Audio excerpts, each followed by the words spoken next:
It's 7 p.m. So yeah, let's just start. Welcome everybody. I want to introduce Professor Kohei Suzuki before moving to his lecture. He's an assistant professor at the Institute of Public Administration, the Faculty of Governance and Global Affairs at Leiden University, The Hague, the Netherlands.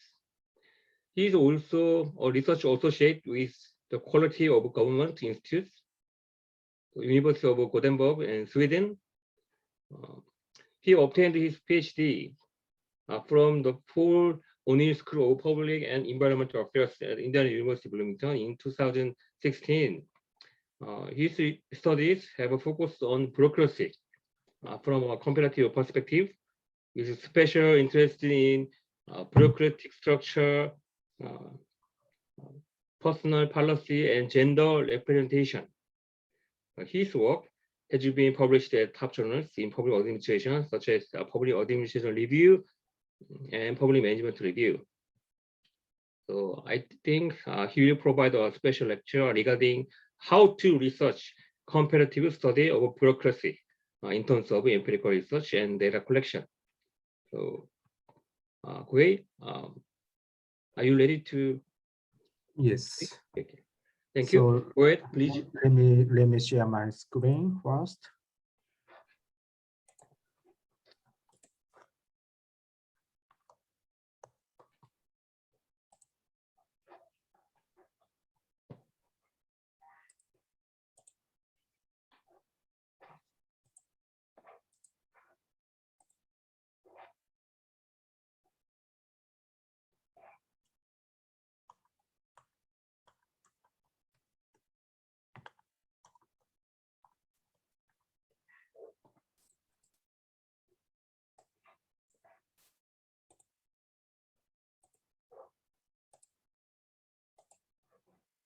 Can you guys see my screen? Yeah, I can see the screen. Okay, Kohei, you can provide the special lecture during around 50 okay. minutes. Yeah. Then we will use remaining 10 minutes for asking some question and discussion. Okay.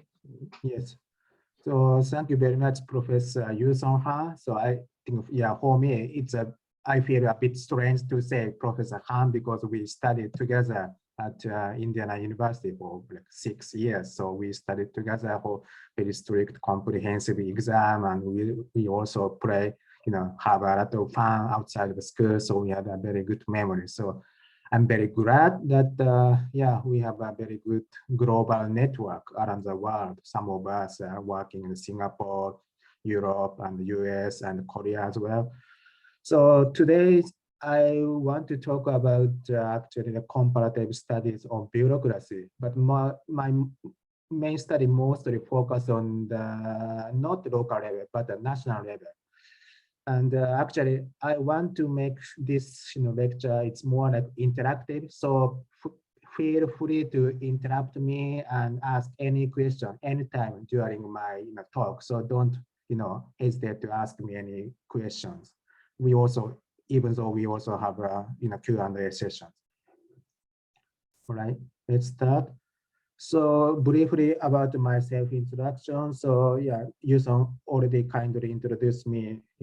I mainly studied a comparative study of bureaucracy. So I mainly compare bureaucracy from a comparative perspective. And my publication, I have several publications in the public administration review, governance, and other outlets. And recently, I also, worked with Professor Jemu at Yonsei University. Then we studied how the government, the South Korean government and Japanese government respond to the COVID, the pandemic crisis. So these are today's topic, studies of bureaucracy. These are the topics that I want to refer to in today's lecture. Studies on bureaucracy in the political science and recent critiques on public management approach in the public, also the quality of government approach and other, stuff I want to focus on. Actually, I have a background as a political scientist and public administration scholar. So yeah, just keep in mind that I want to focus on the both, disciplines, not only public management, but also from the political science discipline. So this is a kind of like brief picture of my broad research, agenda. I mainly, focus on these two aspects, like macro and micro aspects of bureaucracy and public institutions. So as a macro factors, I mainly focus on the administrative structures and the characteristics of bureaucracy, how bureaucracies are influenced by politicians, how is like level of government impartiality and the gender representation. Those are kind of macro factors. And as a micro factors, I especially pay attention to education background or career background of top managers or leaders of public sector. Then I examine these factors, macro and micro factors, affect how these macro and micro factors affect public, performance, the performance of bureaucracy, also as a policy outcomes. So this is kind of like my broad research agenda. Then actually I want to ask you the questions. So this is 60 most popular keywords in the political science published in the last 20 in the top 20 political science journals in the last 10 years. So where is the bureaucracy? Can you find any word like keyword related to bureaucracy in the pictures? So I give you 1 minute, some seconds. Anyone can take a guess, or did you guys find anything?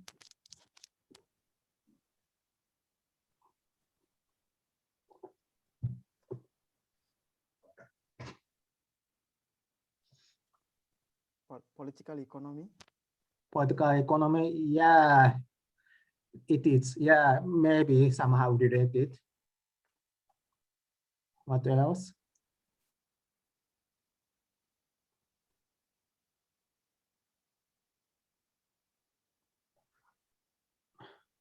Professor Han, did you find anything? Yes. What did you find? For example, institutional change or Institutional change, yes. Governance. Yeah, governance, yes. These are actually, these are keywords which are, yeah, a little bit close, but not exactly, what most public management scholars are studying. There's no word for like bureaucracy or public servant or public organizations or public administration, right? So actually, this is a quite, surprising to me because, the political science is a study of how politics works or how the government create policies and implement policy. But, the institutions which implement policy, which is bureaucracy, is missing in the political science literature in general. So actually there is this trend is a bit changing, but actually this is still the status quo in the political science. So bureaucracy or public organizations are missing, civil servants are missing in the political science literature. Then actually the same thing. So where is the bureaucracy? Actually, there are several scholars, political science and administration scholars have already pointed out that Kenneth Mayer and Otto, they, back in 2006, they said, political science has mostly focused on the political control of the bureaucracy. Then they largely ignored, the bureaucratic variables. So if you have a time, maybe you may want to check these articles. They also listed how bureaucracies are neglected in the political science literature. And Francis Fukuyama, who is a famous historian, he also wrote a famous, research note in the governance art, what is governance? In this research note, he also said, contemporary political science relatively paid little attention to the bureaucracies. Then, on the other hand, in the public management and public administration research, recently, scholars have paid attention to contextual and comparative factors in the public management research. For example, O'Toole and Meyer, their study suggests that the importance of context, even though we understand how NPM works in the United States or New Zealand or Australia, it may not be true in, I don't know, Uganda or Kenya or Saudi Arabia or maybe in South Korea. So this actual literature suggests that we have to pay attention to the contextual differences. All countries are actually not the same. Mexico is not like United States, and Korea is also different from the United States. So actually management practices and best practice are not easily transferred to the other countries. So researchers have to pay attention to the contextual factors which affect, kind of validity of research findings. So this is a kind of something that the recent, scholars started to say actually. Then this is a famous article, neglecting the states, Millward and et al. Actually, this is not more like research note, but this article criticized a recent trend of public management. So we should not treat Mexico, it's just like the United States, all countries are different. So scholars have to pay attention to the broad, different macro factors. Then also this kind of critiques goes on from several other scholars. So Robert is also the kind of scholars who also critique this kind of traditional public administration research. So he said public management has been most firmly rooted in a very small number of advanced welfare states, which usually include United States, and Canada and UK. So just think about usually what public administration, public management scholars, write. Which countries do they focus on? If you look back, I think the most countries usually typically focus on the United States and Canada and maybe some part of the Europe, like Netherlands or Sweden or Denmark, but not so much on, Korea is increasing, but not so much on other countries. Then actually Schuster's et al. In the governance article, they also find, they study, I think, almost like 10 countries, OECD and non-OECD countries. Then the article also find that some new public management practice is not working well in a developing country, but they worked in a developed country. So we have to pay attention to the contextual factors.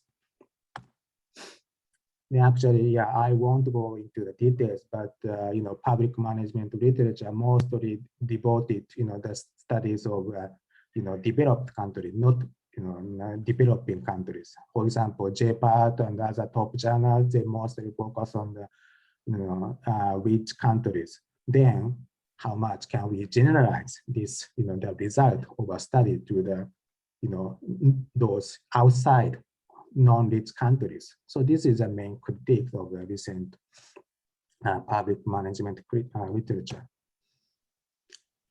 Then actually, that's why we have to study the bureaucracy, the public administration from a comparative perspective. Then there should be several approach for the comparative studies of bureaucracy, but the way approach I mainly taking is the quality of government approach. I used to belong to the the quality of government institute in the Sweden. So I think the most researchers there take this approach. So this is the quality of government approach. So this approach, mostly focus on the importance of output side of a political system, not in the input side of political system. So I have a question. So has any of you have seen this picture? So this is a kind of classic from the classic article by David Easton. It's a political science literature, political system article. Input side and output side. No. Yuson, Professor Han, have you seen this? I couldn't see the exact model, but I can imagine. You So can I can imagine. combine some components to Right. generate the model. Right. Yeah, actually, this is a very classic, the photo pictures figure of a political system. So what does it mean, input side? So usually input side means, political equality, one person, one vote. So everyone can vote. Everyone have a right to choose, the politicians. And also, citizens have freedom of expressions. And also, if political parties lose in elections, these political parties have a chance to run for the election the next time. So this is kind of democracy, right? So this is kind of so-called input side of democracy, political system. On the other hand, what is the output side? So output side is a bureaucracy or policy implementation, which most public administrations and public management scholars are doing. Bureaucracy, implementation of public policy, and quality of bureaucracy, and characteristics of bureaucracy, or like corruption or discrimination or other, impartiality in bureaucracy, decision making. So this is so-called output side of the political system. So the quality of government approach, so mainly focus on this output side of democracy, political system, which is policy implementation. This is very important.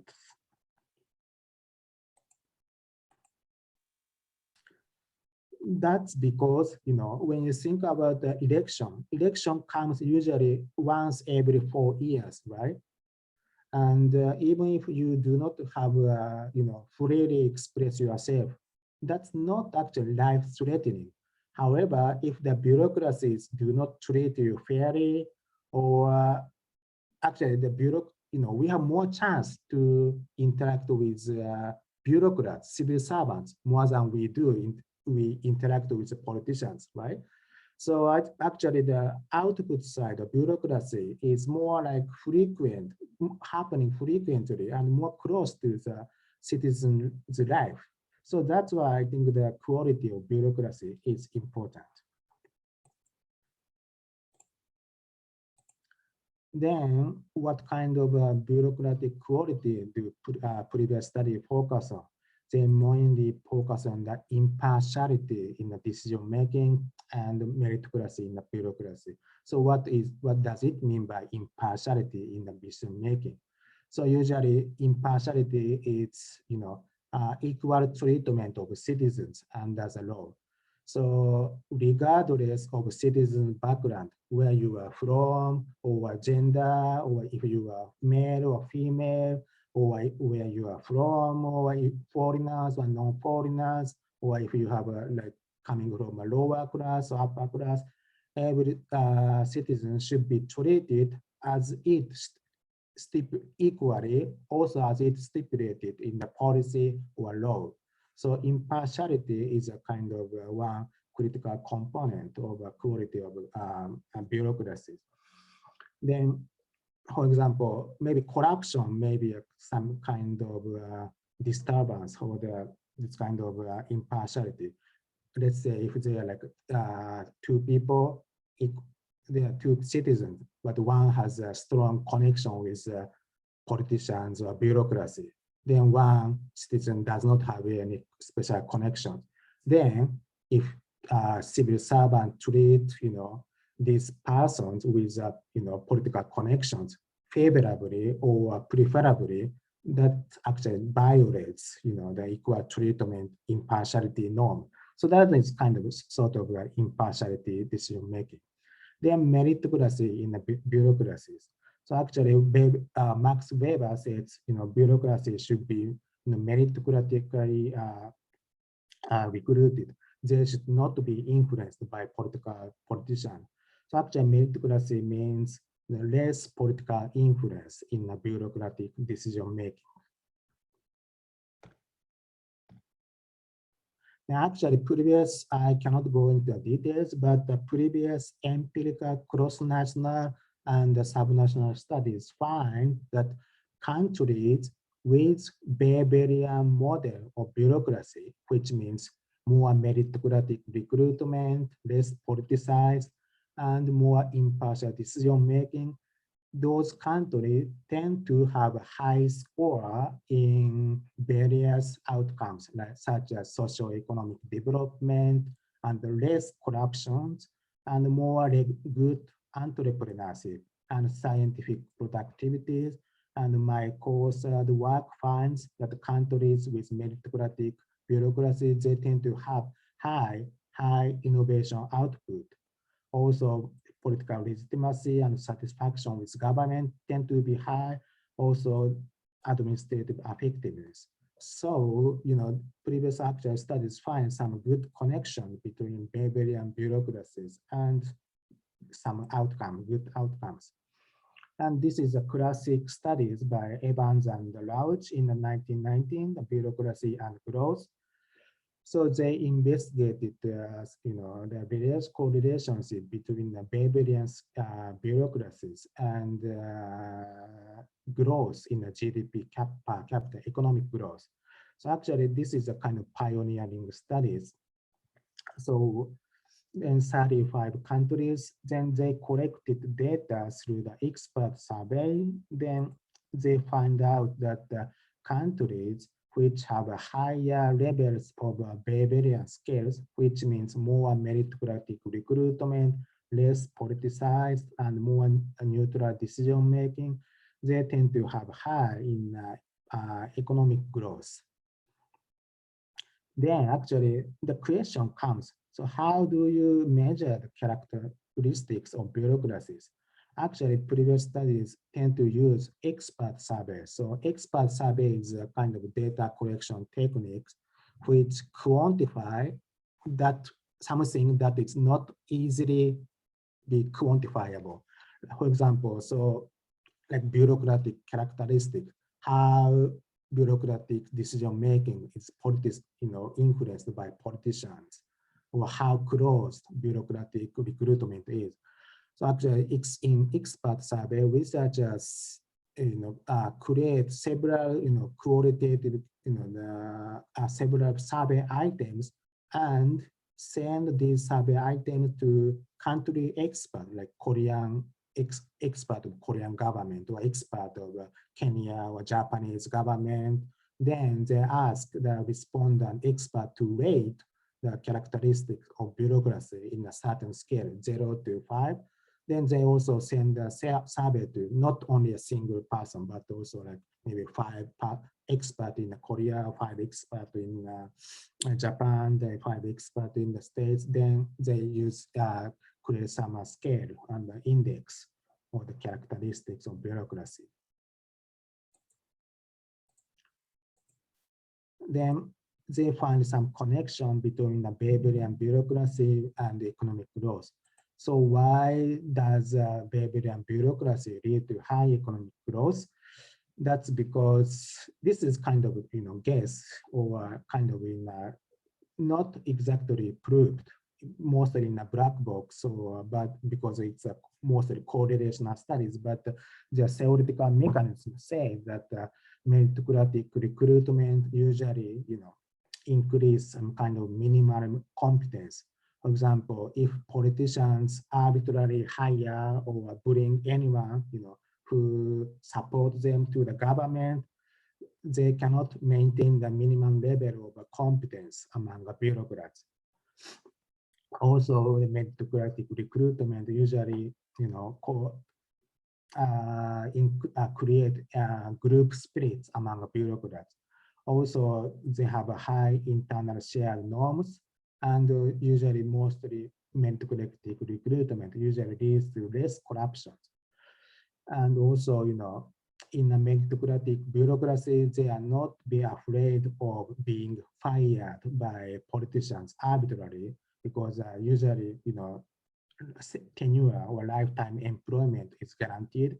So civil servants can have a long-term, goals, long-term, their vision tend to be long-term oriented. So these factors actually lead to the high economic growth. However, the recent studies by Cornell et al. Does not find such evidence actually in the studies. So you may want to check the study as well if you have a time.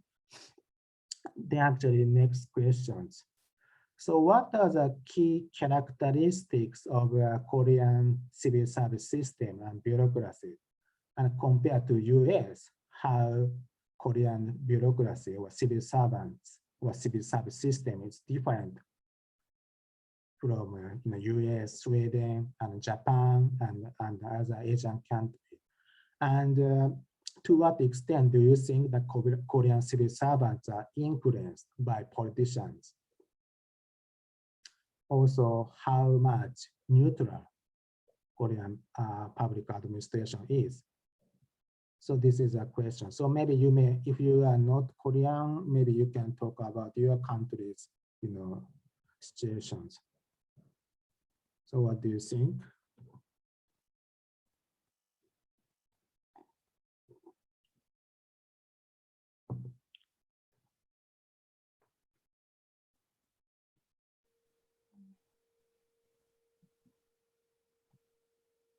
So maybe first question is, do you think how much the Korean bureaucracy is influenced by politics?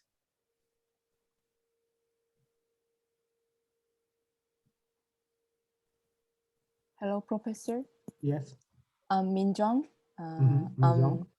Yeah, I'm Dr. Student. So may I answer to your question? Yeah, please. Yeah, I think the Korea's civil service system is based on the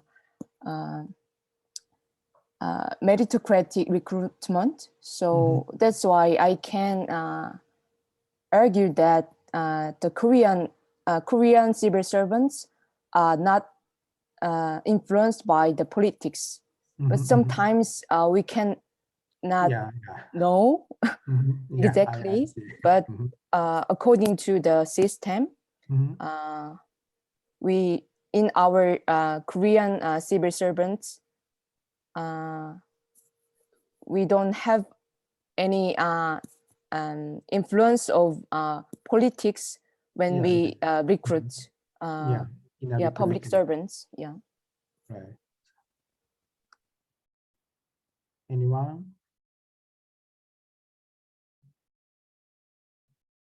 Professor Han. Okay, Kohei. By the way, I think you have the only 20 minutes left, so I think you need to go to that. All right. If I say my question, I mean, I'm not sure about how to measure the level of political neutrality in our in Korea. So I think you have some kind of measures to estimate the level quantitatively, right? Yes. That is what I want to show.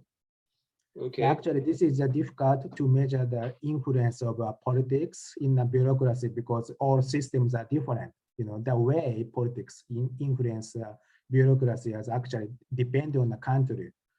So actually, there is no perfect measure, but what we have now is expert survey data. We ask the people, researchers ask the country expert to rate the characteristics of bureaucracy and degree of bureaucracy.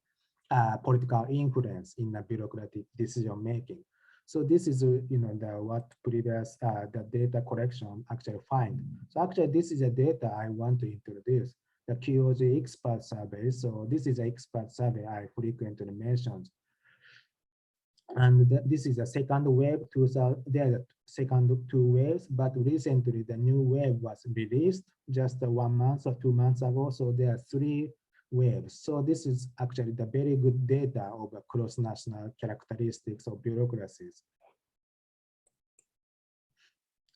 So actually this data set, actually, yeah, I'm doing this by based on the request by Professor Han. Professor Han asked me to introduce data and recent studies.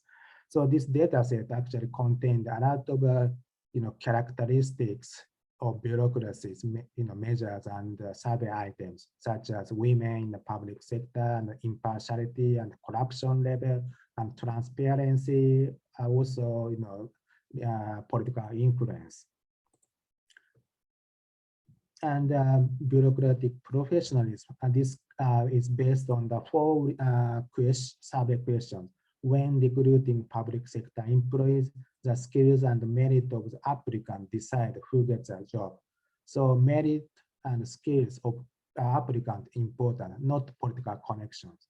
On the other hand, this question, when recruiting public sector employees, political connections of applicant decide who gets a job.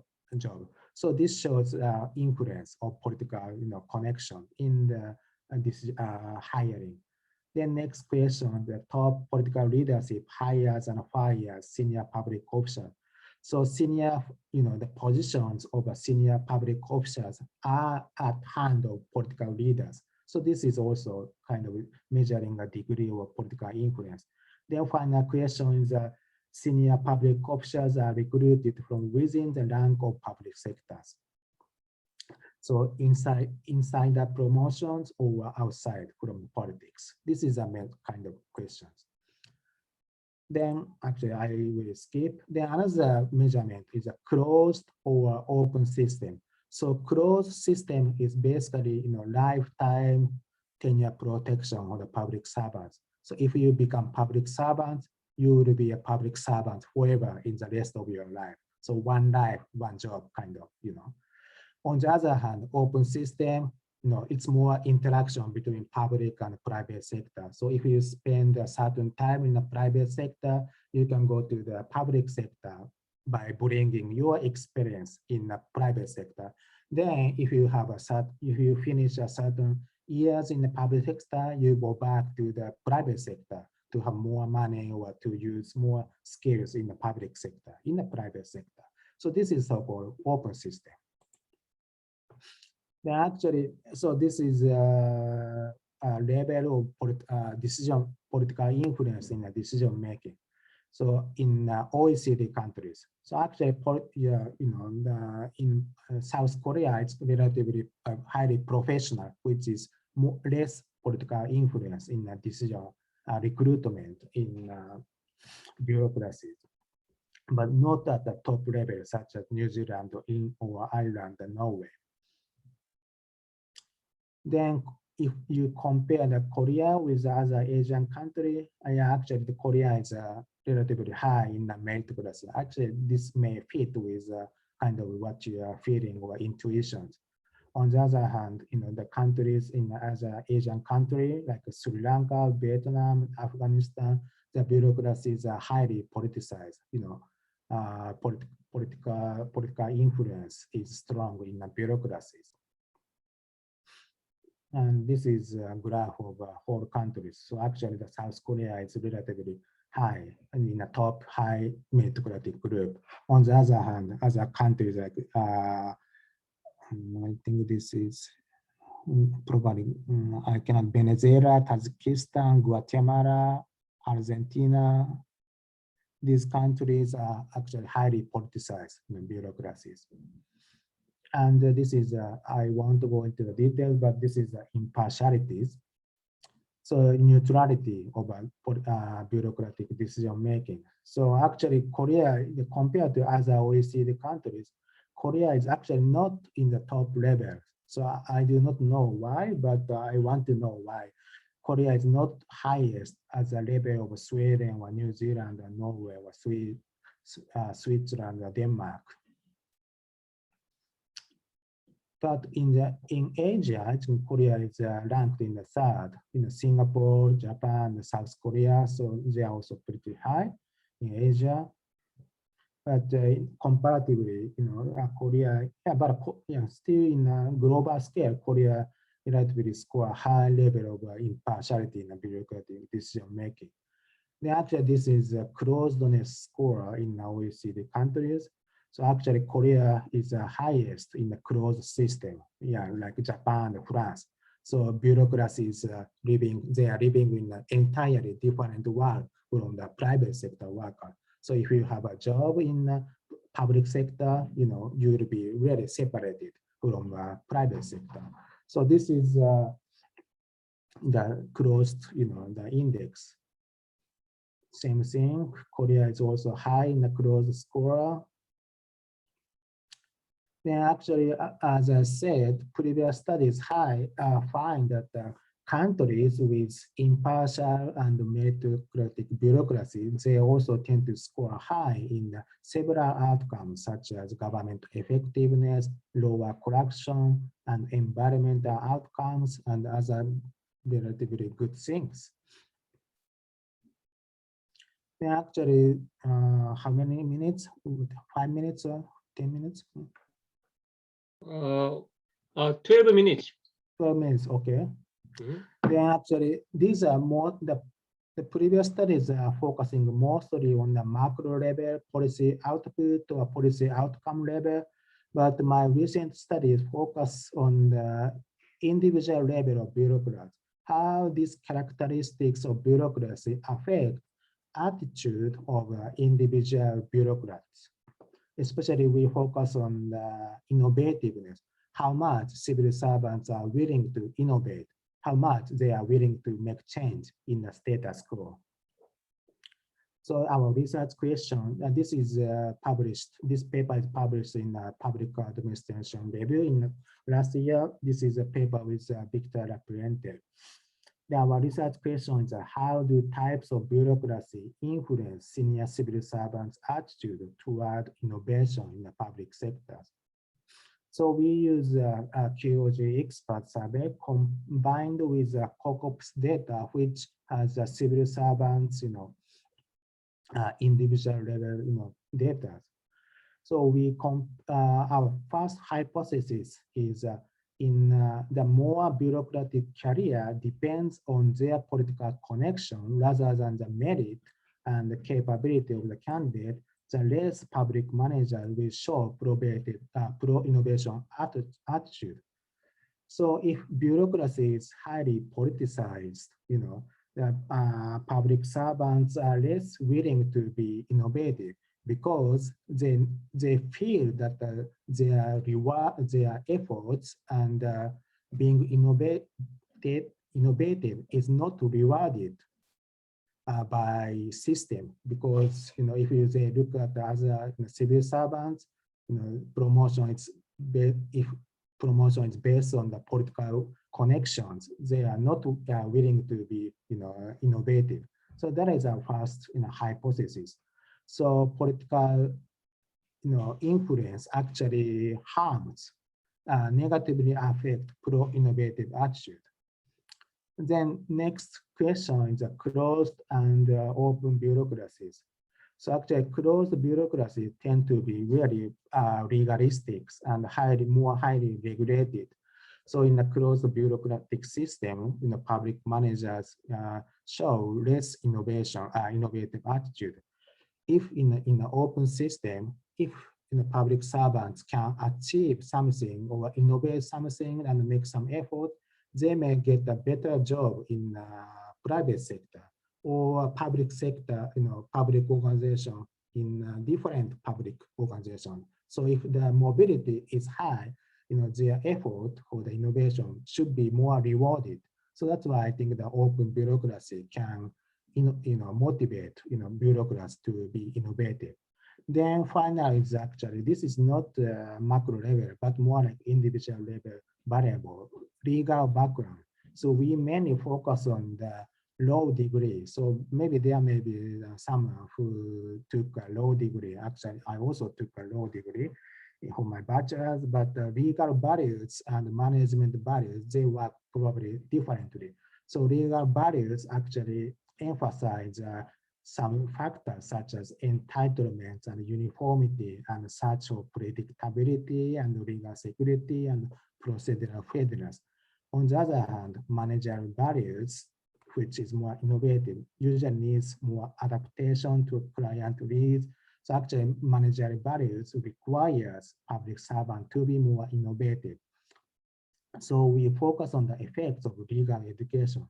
So the public, we hypothesize, public managers with low degree, they tend to be less innovative. They tend to show less innovative attitude than managers with such a back, degree.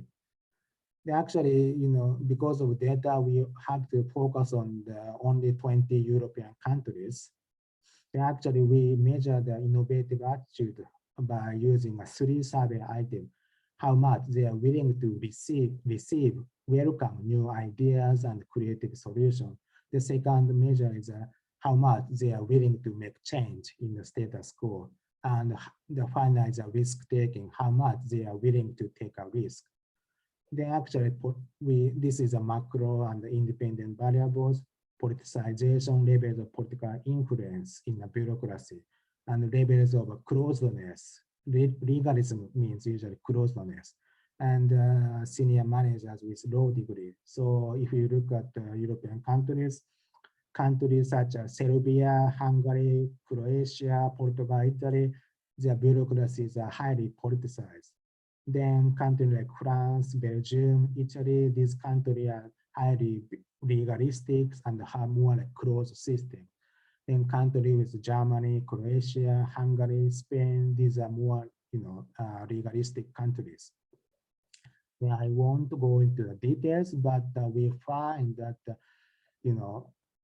countries with highly bureaucratic, levels of politicizations, highly political influence, civil servants are less willing to be innovative because of they may be afraid of political influence, or the political influence may not motivate the civil servant to be innovative. So we find some relationship between negative relationship between the levels of political influence and innovative attitude.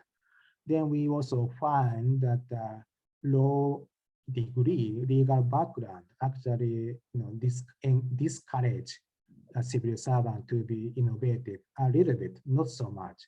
So we find that managers with low degree compared with managers with non-low degree, they're likely to exhibit low innovative attitude measured by the openness to new ideas and creative solutions, and also willingness to challenge the status quo. So actually, this is my recent findings.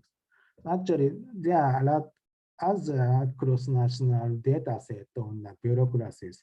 So OECD is a kind of a very good another database. Also, worldwide bureaucracy indicators created by World Bank. But these indicators mostly contain the developing countries, not so much in developed countries. There are other data set is a varieties of democracy data set. So actually, there are not so many, but there are still, some, certain numbers of cross-national data set of bureaucracies actually recently. Then this is what I am doing. So actually, we the deadline is already passed. That's we just call for editing special issues of governance quality in the Asia Pacific region in the Asian Pacific Journal of Public Administration, and Victor Lapiente, my collaborator, and I are now doing a survey experiment for local civil servants in Sweden, Spain, and Japan. Then we examine how civil servants, are influenced by politicians, and how they resist political influence in the bureaucratic decision making, and how much they value neutrality or gender equality or other things. So we are doing this in survey experiment. So actually, we are happy to include South Korea if we can find a good research partner. So if you are interested in this kind of work, please let me know. So actually suggestion for future studies. So actually there are many good studies, but actually systematic review is needed. So systematic review is a kind of research synthesis. So we need more systematic reviews. And if you are interested in this kind of systematic review, please let me know. I'm happy to collaborate. Also, cross-national data collection should be more encouraged, also as well as micro-level data collection. Then I listed some suggestions for the key readings, in this line of research here. So I think I already sent this slide to the organizer and the user. So I think you can get this slide from them.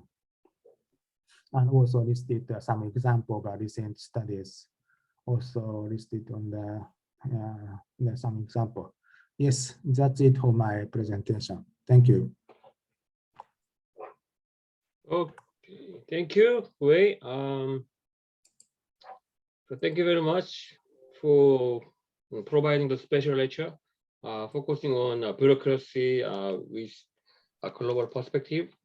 So I think the students can learn useful knowledge, including data collection, data source, and in particular insights for conducting the research about the effects of bureaucratic characteristics and bureaucratic structure at the macro level as well as micro level, right? So I think so this is the Q&A session. So students, if you have any questions, please raise your hand and ask to the Kohei.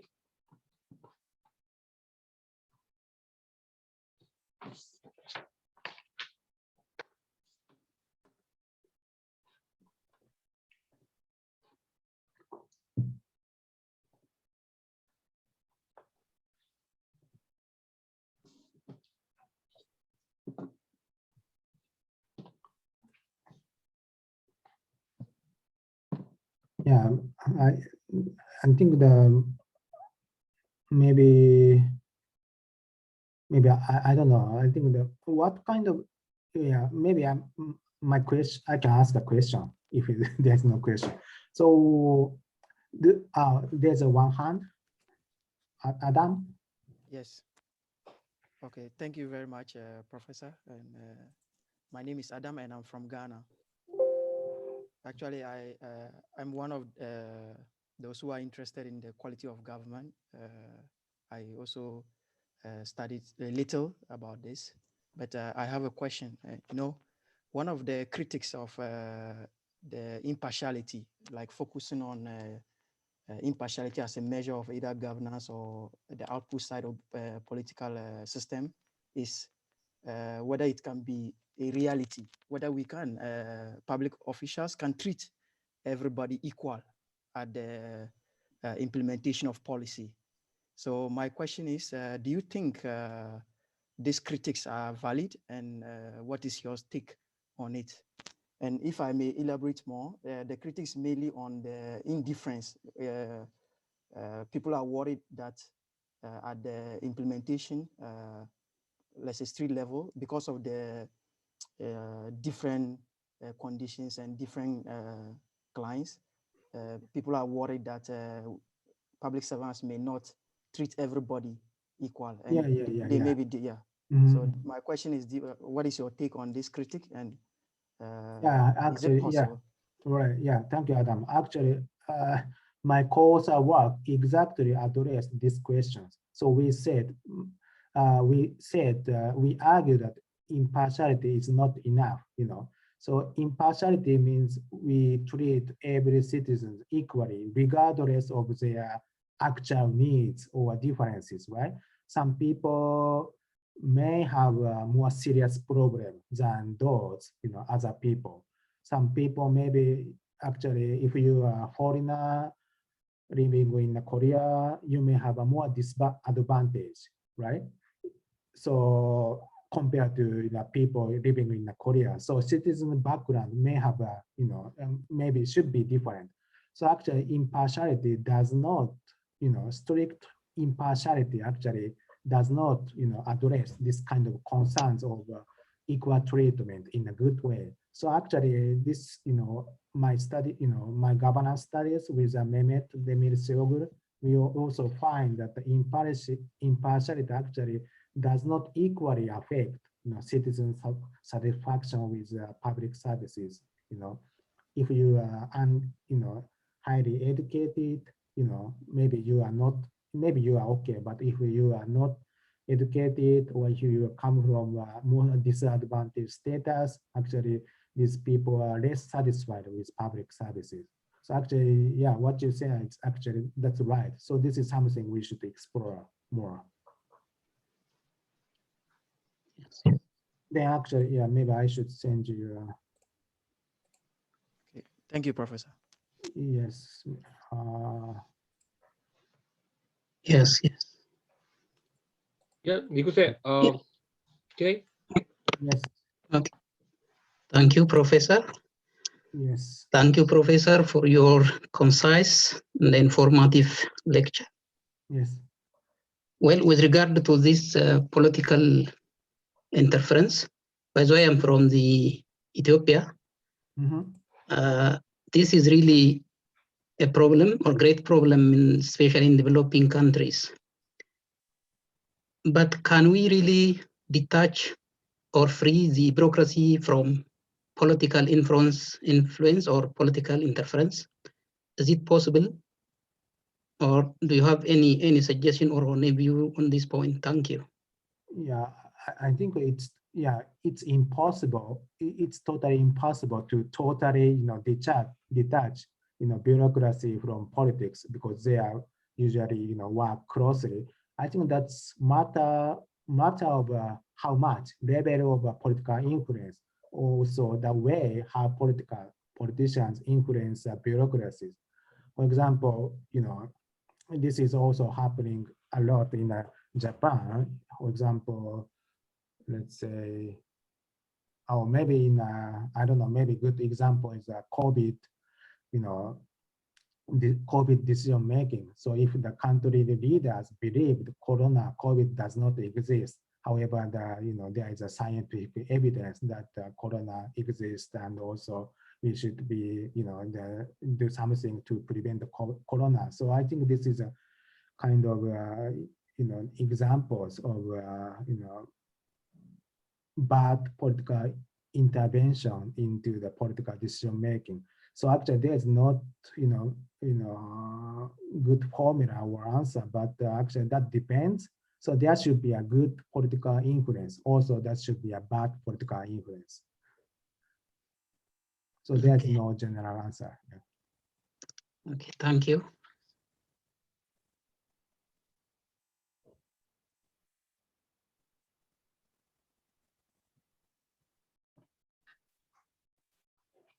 Okay, any other students? Maybe Lijuan and Minjong and Jongyung and Jaemin, Bomi, and other students. Yes, Professor, I have one comment for you. As you are from Japan, right? So so nice to participate in your presentation. My name is Rizwan Sheikh. I am from Pakistan. You know, a few years back, not too long ago, we used to hear about Abenomics. So so the economic system that was introduced, I mean the policies that were quite influenced by Abe, the Shinzo Abe in Japan. What I came to hear about those, although those policies were supposed to strengthen, but there was one criticism that we came to know, that he held so much power within himself, and also influenced the bureaucracy and even the appointment of quite officials. So how did you, I mean, in that situation, how did your bureaucracy, I mean, handle that situation? Yeah, thank you very much. So this is very interesting questions. Actually, Japan, there's a very long discussion that Japanese, actually there has been like opposite discussions. Before Abe, Japanese bureaucrats are too strong. Actually the Chalmers Johnson's meeting model, actually Japan is a kind of model example of a strong bureaucrat state. However, then people actually criticize, politicians does not make a, good influence or does not play a big role in the bureaucratic decision making. And also prime ministers change every 1 or 2 years. That is kind of before Abe, maybe except Prime Minister Koizumi. Then, there has been long discussion that the political influence or political control over bureaucracy should become more like stronger. So then the government implemented this change back in the, I don't know when, but recent 10 years or so. They actually, Abe, I think he served as a prime minister for 6 or 7 years, which is actually exceptionally long in the Japanese history. Then some media started to criticize Abe as kind of like saying that it's a dictator or political influence is too much. But in my view, compared to other highly politicized countries, actually political influence in Japan is not actually strong. Bureaucracies are still very strong and they maintain neutrality compared to other countries. So maybe if you compare only Japan in the past and now, I think the political influence has increased. But if you compare Japan with the other countries, I think the Japanese, bureaucracy still maintain the neutrality a lot. That's my answer. And in your view, how about the glass ceiling issue within your bureaucracy? I mean, you see, in Japanese culture, what the impression I got through reading some newspaper articles recently, especially with regard to Olympics. So there were official statements saying that women should be part of our committee, but they should don't humiliate Japan in the public space. No, I'm sorry.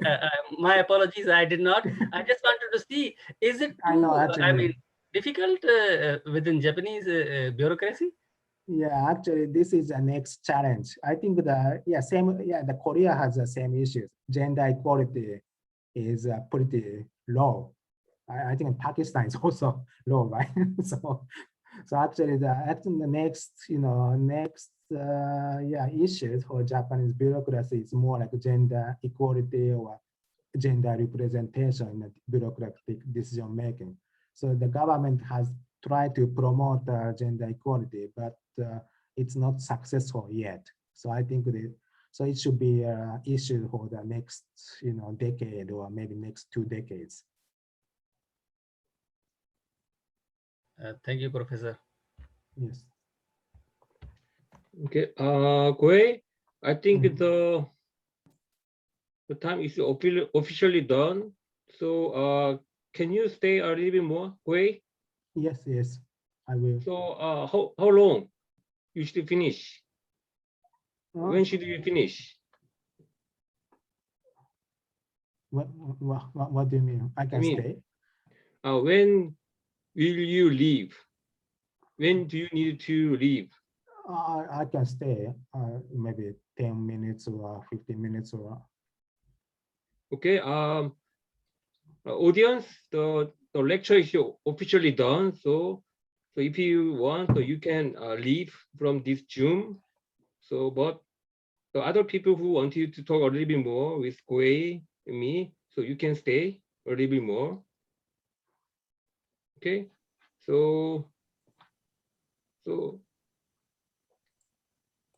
Okay. So other students, do you have any questions to Kohei? Yep. Yeah, Adam, go ahead. Yeah, Professor, I'm sorry, I have another question for you. Maybe you can help clarify some of my confusions concerning this quality of government. Actually, the literature, once you made mention of some outcomes of the quality of government. So I try to follow the developing countries' quality of government and how it contribute to mainly the human development, that is poverty. So what I've seen is that they mostly conclude that countries like Lopez, Jindra Influence and Co. They conclude that the quality of government, or let's say governance in general, is not beneficial to countries, low-income countries. They conclude like that, that these countries are so weak in such a way that they don't benefit from the quality of government. I see.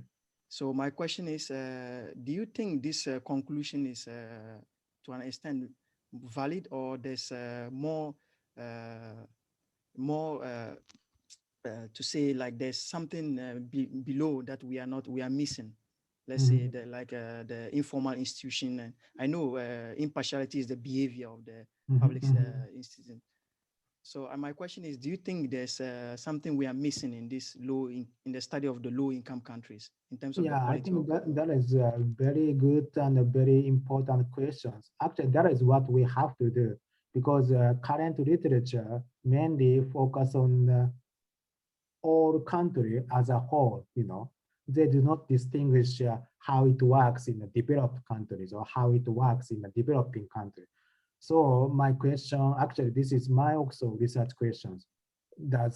Is impartiality norm so important also for the developing countries, or only in the developed countries? So which comes first, impartiality, or more like strong bureaucracies or bureaucratic quality? So actually, this is kind of empirical questions, and I don't have any answer. So actually,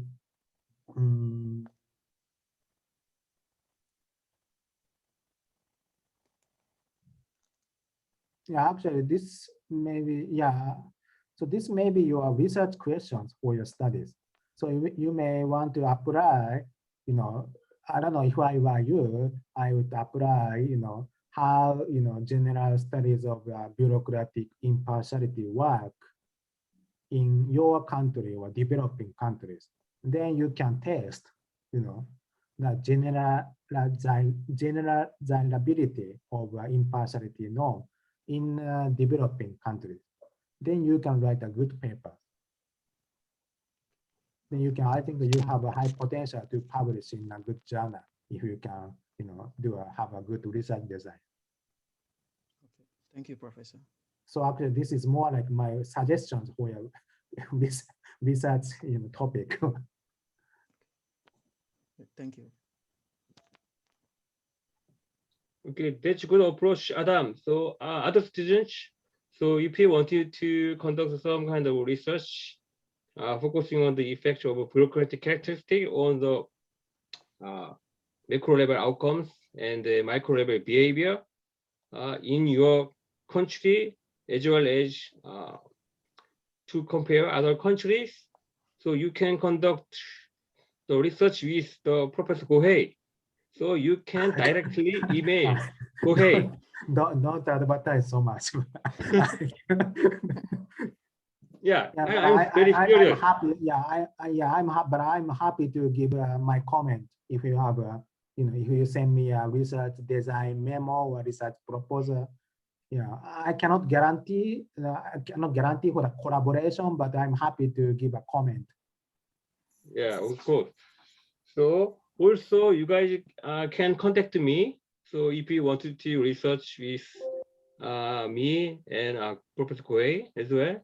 But I know you are very busy students because you need to focus on your dissertation and then the thesis. Yeah. But if you have some more time, so you can conduct this kind of research. Why? So the Kohei has a lot of data sources regarding the topic, and then he is very special skill. So it is a good resource to conduct your research, particularly in your country as well as the other country. Kohei? So our students are living in the African country. Many students are living in African countries. So if you are interested in the African countries, so you can conduct the African context, right? Yes, yes, yes. Yeah, particularly the anti-corruption and then something like that. So Yeah, actually, you can. This is really good topics if you are from African countries. So you can, yeah, as I said to Adam, so you can just simply test how the existing theories focusing on a developed country can be applicable to developing or your own African countries. So this is kind of, you know, the most efficient theory testing research, I guess. okay. So any other questions, students? Minjung, okay. Thank you, Professor, for your interesting presentation. In particular, I have interest in your paper, which is politicization, bureaucratic legalism, and innovative attitudes in the public sector. Because writing a dissertation about the local community innovation, and so I want to ask you a question about your multi-level analysis in the paper. When you analyze your data, have you set the same sample size in per countries, or have you set the different sample size per country in multi-level analysis? Yeah, actually, we cannot actually ask a lot for the data because there is only one data of the civil servants in my case. So I had to use as COCOP's data set, which from 21 European countries. There are actually, as you said, there in some countries there are not so many civil respondents, but in some countries there are also many respondents. So actually, I did not check, but what I did is sometimes I exclude the countries with a small sample size, then see if results are same or not. So actually, this is one technique you can do. So if you have a big small sample or maybe too large sample, in a multi-level analysis, you can exclude those. I don't know what's a unit of analysis, but county or municipalities or level 2 unit, then see if you can get a similar result or not. Thank you. I think that is a good technique. Yeah.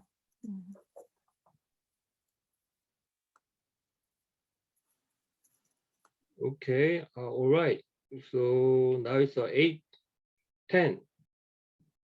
Okay, thank you, Kohei.